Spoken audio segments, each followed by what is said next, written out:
Assalamualaikum warahmatullahi wabarakatuh. Di sini kami akan mempresentasikan tentang Cyber Security Analyst. Next. Yang pertama ada pendahuluan, profesi cyber security analyst berperan penting dalam melindungi data dan sistem dari ancaman cyber. Namun, karena memiliki akses luas terhadap data sensitif, profesi ini rentan terhadap pelanggaran etika seperti penyalahgunaan wewenang atau kebocoran data. Contohnya, kasus kebocoran data Tokopedia tahun 2020 yang mengungkap lemahnya keamanan dan tanggung jawab etis dalam pengelolaan informasi. Hal ini menunjukkan pentingnya penerapan etika profesi agar analis keamanan bekerja dengan integritas dan menjaga kepercayaan publik di era digital. Yang kedua ada kode etik dan perilaku. Pertama, integritas dan kejujuran. Menjaga kejujuran dalam hasil analisis keamanan, tidak menutupi kelemahan sistem atau manipulasi data. Kedua, kerahasiaan informasi, melindungi informasi sensitif, data pengguna, konfigurasi, celah sistem, tidak menyebarkan atau menggunakan data tanpa izin resmi. Ketiga, tanggung jawab profesional. Menggunakan kemampuan teknis hanya untuk tujuan sah dan legal, setiap pengujian dilakukan dengan izin resmi tanpa merusak sistem.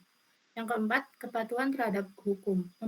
Mematuhi Undang-Undang ITE, UU PDP, dan pedoman BSSN. Tidak mengakses data tanpa izin atau melanggar privasi penggunanya. Yang kelima, transparansi dan akuntabilitas. Semua aktivitas keamanan harus terdokumentasi, dapat diaudit, dan dipertanggungjawabkan. Yang keenam, ada peningkatan kompetensi. Terus memperbarui ilmu melalui pelatihan dan sertifikasi. Yang ketujuh, pencegahan penyalahgunaan teknologi. Tidak menggunakan kemampuan untuk merugikan pihak lain, menolak terlibat dalam ilegal atau penyebaran malware. Kedelapan, penggunaan akses dan sumber daya yang etis. Gunakan perangkat dan jaringan sesuai izin kerja. Tidak menggunakan perangkat lunak bajakan. Kesembilan, melaporkan pelanggaran dan insiden keamanan.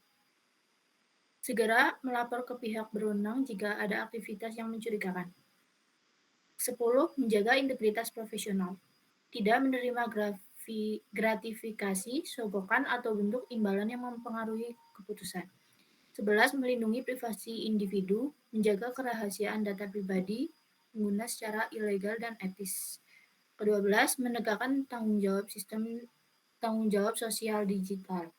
Menjadi contoh penggunaan teknologi yang aman, etis, dan bertanggung jawab di dunia maya. Terus yang benar, terus yang ketiga ada tanggung jawab produk, itu software produk reliability, di mana itu produk atau pengembang software memiliki tanggung jawab atas kerugian akibat software yang cacat. Ada beberapa jenis tanggung jawab hukum. Yang pertama ada stake reliability, di mana produsen tetap bertanggung jawab walau tidak ada kelalaian. Contohnya itu ada software menyebabkan kecelakaan kendaraan otomatis.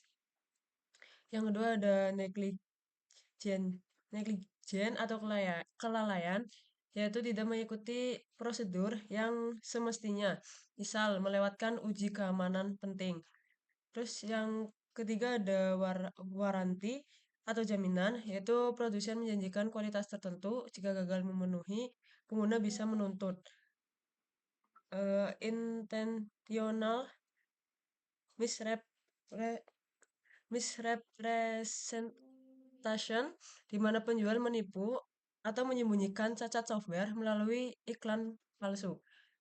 Ada aspek etika, yaitu pengembang wajib jujur terhadap kemampuan produk dan memastikan tidak menipu konsumen. Yang keempat ada rencana penegakan di organisasi. Pada poin pertama, dalam organisasi, pelaporan pelanggaran dapat dilakukan oleh siapa saja yang terkait, mulai dari karyawan, analis keamanan, hingga pihak internal lainnya yang melalui saluran resmi seperti email khusus. Setiap laporan wajib memuat informasi yang penting, misalnya waktu kejadian, jenis pelanggaran, bukti pendukung, dan pihak-pihak yang terlibat, serta dampak yang telah ditimbulkan oleh pihak tersebut. Setelah laporan diterima, tim keamanan atau komite etika akan memberikan respon awal dalam waktu 48 sampai 72 jam untuk memastikan laporan ditindaklanjuti. Pada poin kedua ada otoritas atau tim yang bertanggung jawab untuk investigasi. Proses investigasi akan ditangani oleh Komite Etika Keamanan Cyber sebagai pengawas utama etika profesi internet audit. IT kemudian memeriksa bukti teknis dan memastikan seluruh proses mengikuti standar keamanan yang berlaku. Divisi legal memastikan investigasi berjalan sesuai regulasi pelindungan data nasional. Lalu, jika dibutuhkan, organisasi juga dapat melibatkan pihak eksternal, seperti auditor independen atau otoritas pemerintah. Seluruh tim yang terlibat harus memiliki wewenang, akses yang memadai, dan bersifat independen agar investigasi dapat berjalan objektif dan transparan. Kemudian untuk yang ketiga itu ada potensi sanksi, yang dimana sanksi proporsional itu diberikan sesuai dengan tingkat pelanggaran.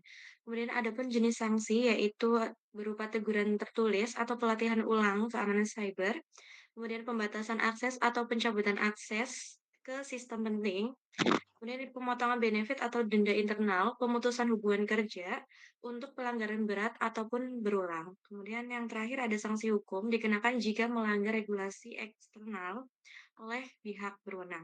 Kemudian yang keempat ada rencana tindak lanjut, evaluasi penyebabnya setelah investigasi dan sanksi, wajib evaluasi penyebab insiden untuk perbaikan. Penyempurnaan kebijakan, hasil evaluasi digunakan untuk menyempurnakan kebijakan keamanan dan prosedur etika yang berlaku.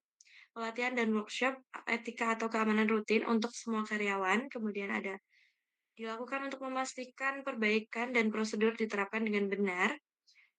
Kemudian ada transparansi yaitu berupa organisasi perlu bersikap transparan kepada stakeholder terkait mengenai tindak lanjut yang diambil.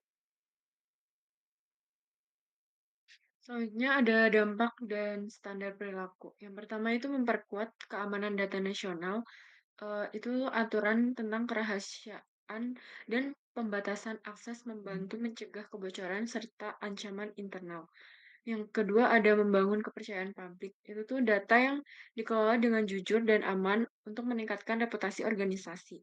Yang ketiga ada mendukung kepatuhan hukum selaras dengan UU ITE PP nomor 71 tahun 2019 dan UU PDP sehingga mengurangi resiko pelanggaran. Yang keempat ada mencegah ancaman internal, itu standar perilaku mengatur pembatasan akses dan pelaporan pelanggaran untuk menekan resiko dari dalam. Yang kelima ada meningkatkan profesionalisme, eee, itu untuk menumbuhkan tanggung jawab, etika, dan disiplin kerja.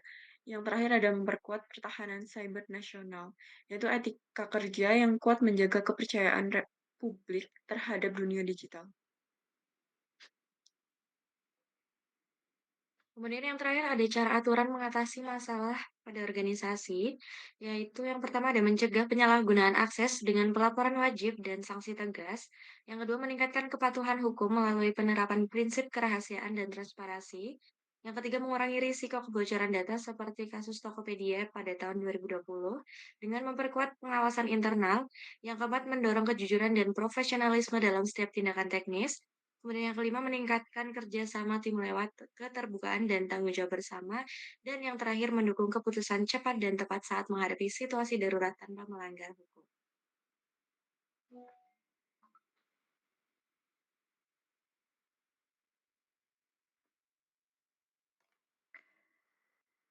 Demikian presentasi dari kelompok kami tentang Cyber Security Analyst.